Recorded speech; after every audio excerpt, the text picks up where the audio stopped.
Hello my dear friends, स्वागत है आपका अपने इस चैनल मेडिकली ज्ञान में। आज हम आपके लिए लेके आए हैं एक नया प्रोसीजर एनजी ट्यूब इंसर्जन का। तो इस प्रोसीजर के अंदर हम आपको बहुत डिटेल में बताएंगे, तो इसका ख़ास तौर से आप ध्यान रखिएगा, क्योंकि इसमें काफ़ी ऐसी चीज़ें आती हैं जो हम नेगलेक्ट कर जाते हैं, बट वो इम्पोर्टेंट होती है। छोटी छोटी बारीकियों का हम थोड़ा ध्यान रखेंगे, कुछ रह जाए तो प्लीज़ आप कमेंट करके बताइएगा और हमारे साथ ऐसे ही नई वीडियो के लिए जुड़े रहिए। तो आज हम स्टार्ट करते हैं एनजी ट्यूब। तो एनजी ट्यूब के अंदर हम कुछ आर्टिकल्स का यूज़ करते हैं। तो आपके सामने है एनजी ट्यूब। एक हम ट्यूब लेते हैं, ये फ्रेंच में होती है, 16 एडल्ट के लिए 16 फ्रेंच की। लिग्नोकेन जेली हो गई, लुब्रिकेट करने के लिए एक सिरिंज हो गई, साथ ही माइक्रोटेप फिक्स करने के लिए, वाटर होता है असेस करने के लिए, स्टेथोस्कोप होता है स्कल्टेशन के लिए, ग्लव्स बैरियर टेक्निक के लिए हम यूज़ करते हैं इन्फेक्शन से प्रिवेंशन के लिए। तो ये हमारा एक छोटा सा प्रोसीजर होगा, लेकिन इसको हम थोड़ा डिटेल में पढ़ेंगे, तो आप इसके लिए अच्छे से पूरी वीडियो को देखिएगा, आपको इसके अंदर काफ़ी चीज़ें देखने को मिलेगी। तो एनजी ट्यूब का जो प्रोसीजर है, सबसे पहले इसके अंदर नेचुरल ट्यूब या राइस ट्यूब इसे कहा जाता है। ये 60 फ्रेंच की ट्यूब होती है। एक अडल्ट के अंदर 16 से 18 तक आप यूज़ करते हैं, 20 तक यूज़ करते हैं, 18 तक यूज़ करते हैं नॉर्मली। बच्चों के अंदर ये 10 के आसपास होती है, 10 से कितनी 10-12 की आप यूज़ कर सकते हैं, 14 की आप यूज़ कर सकते हैं, ठीक है। और जितने बच्चे छोटे होंगे उसके अकॉर्डिंग इसके अंदर इसका साइज भी कम होता जाता है। तो सबसे पहले हम ग्लव्स कर लेंगे। ग्लव्स, मास्क, कैप, ये क्या होती है, बैरियर टेक्निक होता है जिसको हम लोगों को करनी होती है। सबसे पहले पेशेंट को सेमी फाउलर पोजीशन के अंदर अपने रखेंगे, ठीक है। अब इसके बाद हम लोग सारे आर्टिकल चेक कर लेंगे और एनजी ट्यूब को अपने लगाएंगे। तो एनजी ट्यूब के बारे में देख लीजिए। इसके ऊपर ये 16 गेज की फ्रेंच की एनजी ट्यूब है। ऊपर एक कैप लगा हुआ है जो बंद होता है, खुलता है। ये एरिया, इसके अंदर देखिए छेद बने हुए हैं जो क्या करते हैं, पेट के अंदर जाएंगे, आपके पेशेंट के पूरे गैस्ट्रिक में जाते हैं और अलग अलग एरिया के अंदर जितने भी हैं इनसे क्या होता है, फ्लूइड बाहर आना या फ्लूइड अंदर की तरफ जाना, दोनों काम किए जाते हैं। ऊपर एक ब्लू रंग का टिक होता है, ये होता है ताकि ये जो आपका इसोफेगस का गेट है या ड्यूडेनम में उससे पार करके नीचे तक जा सके, उसको नुकसान ना हो, इसलिए ये चीज़ बनाई जाती है। अब सबसे पहले अपने को डालनी कितनी है एनजी ट्यूब, उसके बारे में देखते हैं, ठीक है। तो अपने क्या करते हैं, इसको मेजर करने के लिए डलती कहाँ से, हमेशा लेफ्ट नोस्ट्रिल से, लेफ्ट साइड की नोस्ट्रिल से अपने इसको डालते हैं। कुछ राइट साइड में डालते हैं, बट जो प्रोसीजर है वो लेफ्ट साइड का ही है।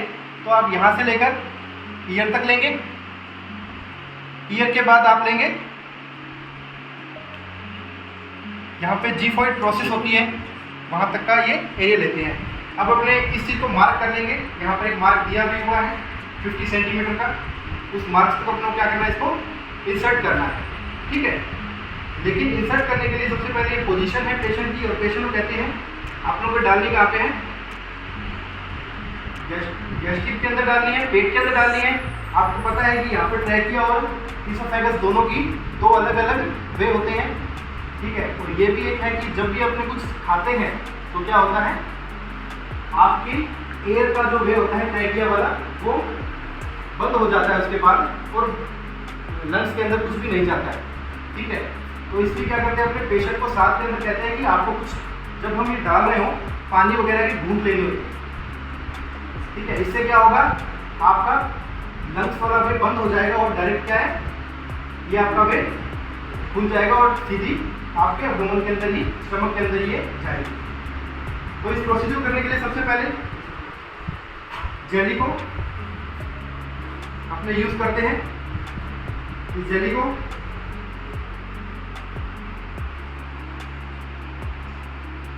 यूज करते हैं, ये लिग्नोकेन जेली वगैरह आप यूज़ करते हैं। ऐसी जेली यूज़ करनी है जो क्या हो, अंदर जाके अपने आप घुल जाए, ठीक है। ऑयल जेल यूज़ नहीं करनी होती, ऑयल सॉल्यूशन यूज़ नहीं करने होते, जो क्या आते हैं फिर वो अंदर ही रह जाते हैं, इरिटेशन देते हैं, जैसे आप तेल वगैरह डाल देते हैं, वो नहीं होगा।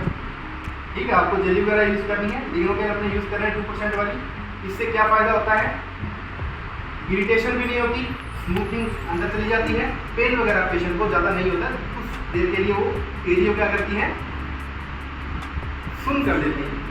तो आप क्या करेंगे, अपने 2 से 3 इंच तक अपने इसको लुब्रिकेट कर देंगे, ताकि आराम से पूरा ये लुब्रिकेशन हो जाए। अच्छे से आपने लुब्रिकेट किया। अब देखिए पोजीशन सेमी फाउलर है, पेशेंट का थोड़ा सा हेड नीचे की तरफ करते हैं। अब पेशेंट को साथ में ही आप क्या करेंगे, कुछ पीने के लिए दे देंगे। यहाँ से आपने इसको इंसर्ट करना है, इंसर्ट करते जाएंगे हम लोग, और आपने जहाँ तक G4 रीजन से ये लिया था निशान, ये यहाँ पर आया था ना 50 सेंटीमीटर का, यहाँ तक इसको इंसर्ट करना होता है। ये डायरेक्ट कहाँ चली गई है। अब अपना काम क्या होता है, ये यहाँ तक रहना है। अब अपन को चेक करना है कि ये गई है, स्टमक के अंदर गई है या नहीं गई है। उसके लिए अपने क्या करेंगे, इसके 3 वे होते हैं कुछ, कि आपका एक तो स्टमक के आप एक्सरे से चेक कर सकते हैं, दूसरा आप वाटर से बबल्स करके चेक कर सकते हैं। आपने क्या किया, ये लिया और इसको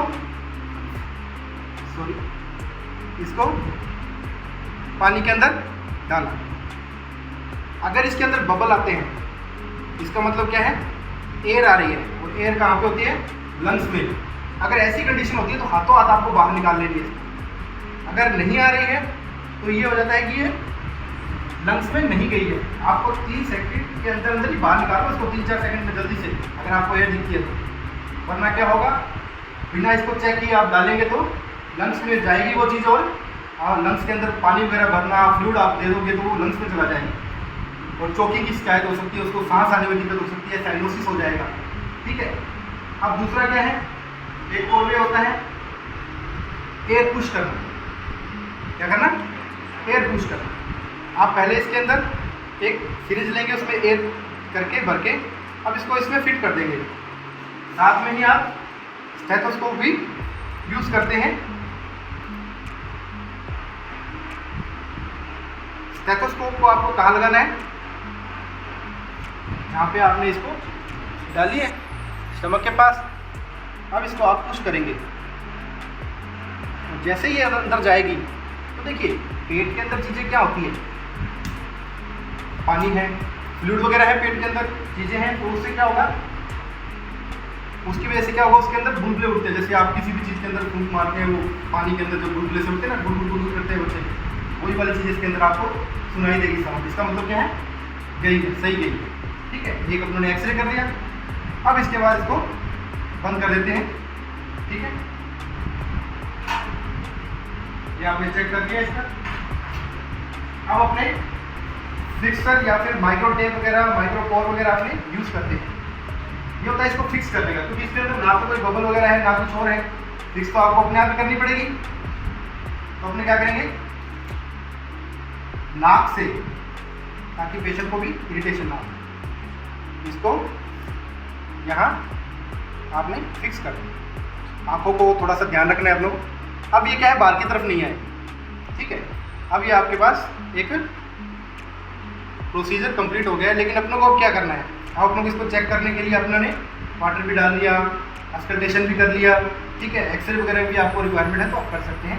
पेशेंट को भी अपनों को देखना है कि इसको किसी प्रकार की कोई दिक्कत तो नहीं आ रही। तो पेशेंट से आप पूछिए कि आपको कोई प्रॉब्लम हो रही है, किसी प्रकार से आपको कुछ महसूस हो रहा है, चेस्ट में पेन वगैरह हो रहा है, सांस लेने में दिक्कत हो रही है, आपसे पूछ सकते हैं। ये आपको ज़रूर करना है। प्रोसीजर स्टार्ट करने से पहले एक चीज़ और आपको ध्यान रखनी होती है, पेशेंट को कंसल्ट साइन कराने होते हैं, उसको प्रोसीजर के बारे में सब कुछ बताना होता है। ये नर्सिंग केयर के अंदर आपको देखना है। अब देखिए, अगर पेशेंट लेटा ही हुआ है, अगर लेटा हुआ है, अनकॉन्शियस है, तो आप लेटे हुए में भी स्पाइन पोजीशन में भी इसको डाल सकते हैं, इंसर्ट कर सकते हैं। ठीक है, अब इसको कहाँ, इस जगह पे इसको टेप कर दो पेशेंट की। ठीक है, ताकि क्या है, ना तो ये आंखों के आगे आ रही है, ना कुछ और पेशेंट को भी इरिटेशन नहीं होगी। अगर अनकॉन्शियस पेशेंट है तो भी आप उसके पास में ऐसे इसको लगा के रख सकते हैं, ठीक है। इससे क्या है, पेशेंट को और उसके आने वालों को, मिलने वालों को प्रॉब्लम नहीं होती, ठीक है। अब इसके बाद आप इसको फीडिंग करा रहे हैं, तो इस ट्यूब से, राइस ट्यूब से कराई जाती है। राइस ट्यूब से फीडिंग भी कराई जाती है, मेडिसिन भी दी जाती है, ठीक है। जब भी आप फीडिंग कराएंगे, एक आपने कुछ भी किया, फीडिंग करवाई इसके द्वारा, ठीक है। 50 ml की जैसे ये सीरीज है, आपने क्या किया, आपको फीडिंग करानी तो आपने फीड को इसके अंदर डाल दी, अभी लिक्विड फॉर्मेशन में होगी, तभी तो इतनी पतली पाइप से जाएगी ना। आपने ऐसे किया, इसके अंदर किया, और ऊपर से हल्का हल्का इसको, अगर नहीं करे तो पुश कर, ठीक है। धीरे धीरे वो फीड अंदर चलेगी। अब आपको क्या करना है, फीड चली गई है, अब आपको थोड़ा सा पानी लेना है, उसको भी इसके अंदर पुश कर देना है। क्यों? ताकि ये क्लीन हो जाए, इससे बदबू वगैरह नहीं आए। एक अपने आप इसको चेक करना होता है, मान लीजिए। तीसरा एक और वे बता देता हूँ, अगर आपको चेक करना है, थोड़ा सा इसको खींच के देख लीजिए, पीछे की तरफ पुल कीजिए, इससे क्या होगा, गैस्ट्रिक जो सिक्रीशन होगा, पेट के अंदर सिक्रीशन है, वो इसके अंदर आ जाएगा। दूसरा एक और आपको अच्छे से इसको मेजर करना है, तो अपने क्या करते हैं, इसका एक और टेस्ट करते हैं। ये जो आपने फ्लूइड निकाला है, इसकी आप पीएच जांच कीजिए। अगर पीएच 4 के आसपास है, एसिडिक है, तो समझ लो आपके पेट में चला है, ठीक है। फिर अपने इसको कवर कर देंगे।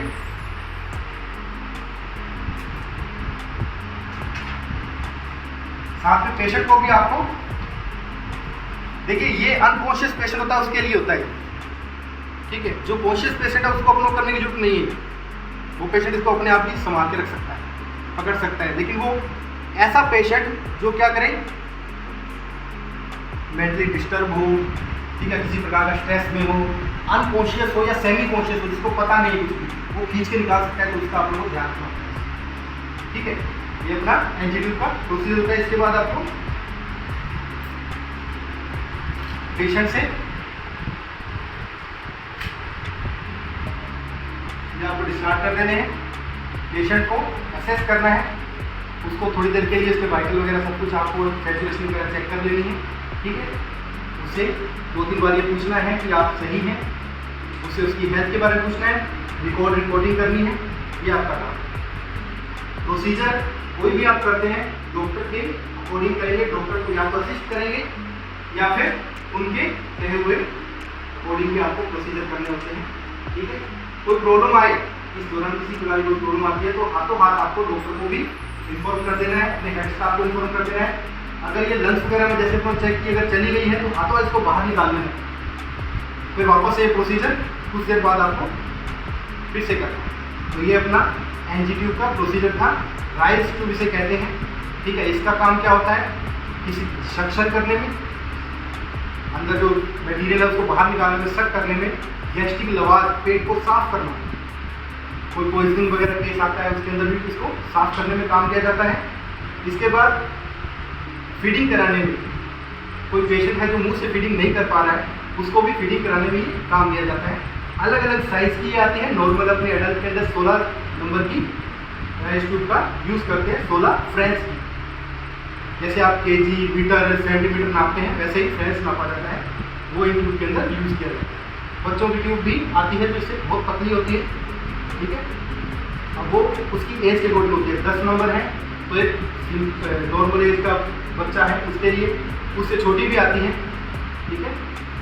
न्यूबॉर्न के लिए भी अलग आती है, तो इसी अकॉर्डिंग होती है, इनकी लंबाई भी इसी अकॉर्डिंग होती है। नापने का प्रोसीजर, पहले डालने से पहले आपको ये नाप लेना है, किस तरीके से, नोस्ट्रिल से ईयर की तरफ, ईयर से G4 डिजिल की तरफ, या G4 प्रोसेस जो होती है, जो आप अपने अगर हाथ लगाते हैं तो आपको आपकी आंतें होती हैं रिब्स के बाद, है ना, आंतें होती है, आंतें रिब्स होती है, इसके जस्ट नीचे आपको तीखा सा महसूस होता है, ये एरिया यहाँ पे आपको महसूस होगा, ठीक है। उसको G4 डिजिल कहते हैं, वहाँ तक आप लोगों को इसको मेजर करना है, फिर इसको इंसर्ट करना है। पेशेंट को कंफर्ट पोजीशन देंगे। उसके बाद अगर पेशेंट इस पोजीशन में सही नहीं है तो वो लेट सकता है, कोई दिक्कत नहीं है। एक बार आप इसका इंसर्ट कर दिया, पोजीशन अपनी ले सकता है। याद रखिएगा पोजीशन लेते समय ये बंद होना चाहिए आपका, इसका जो ऊपर का कैप है ये बंद होना चाहिए, वरना क्या होगा, पेट का सर्कुलेशन बाहर आएगा, कपड़े वगैरह सब कुछ खराब कर देगा। हमारा एनजी ट्यूब का प्रोसीजर अगर आपको अच्छा लगता है तो लाइक कीजिए, सब्सक्राइब कीजिए। Thank you.